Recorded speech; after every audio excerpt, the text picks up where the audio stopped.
So why do we celebrate January 1st as the new year? Why are half of our months named after numbers and the other after Roman religious practices and leaders? There were a number of calendars in early human history. You had the Hebrew calendar, the Egyptian calendar, the Greek calendar, Chinese calendar, Babylonian calendar, and others. The one we use today in the Western world originated from the Roman calendar. Incidentally, the early Roman calendar evolved from that of the Greeks. It was basically a lunar calendar with an extra month inserted every so often to keep the months in step with the seasons. They were named Martius, Aprilis, Maia, Junius, Quintilis, Sextilis, September, October, November, December, Januarius, and Februarius. These names have pretty much been the same since the past 2,500 years.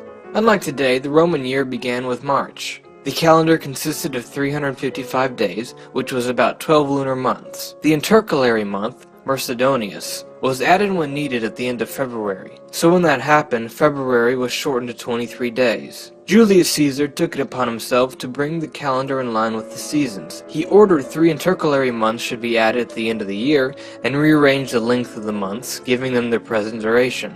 He eventually rejected the lunar month entirely and adopted the solar year, which had an average length of 365.25 days. The 6 months are partially derived through the fact that certain Roman gods had feast days or times centered around them. For example, Janus was the god of beginning, so January was used for the name of the first month of the year. The month of March was the time that soldiers would begin war, so it was named after the god of war, Mars. The other 2 months were named after Roman leaders, and the rest of the months were just named after the number of the month that they were. October, 8th month, November, 9th month.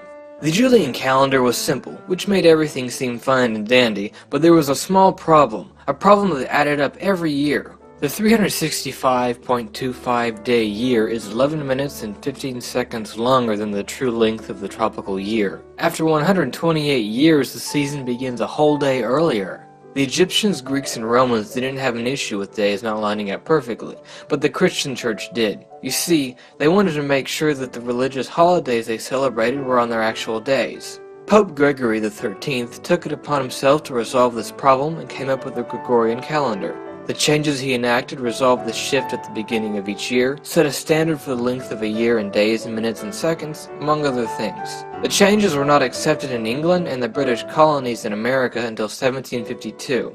By then the English calendar was off by 11 days compared to the calendar of continental Europe. Because of this, dates of events such as the timeline of historical figures will often have 2 dates. The Gregorian is called the New Style and the Julian the Old Style. The birth of Isaac Newton was the 25th of December, 1642 in accordance to the Old Style, but was the 4th of January, 1643 in accordance to the New Style.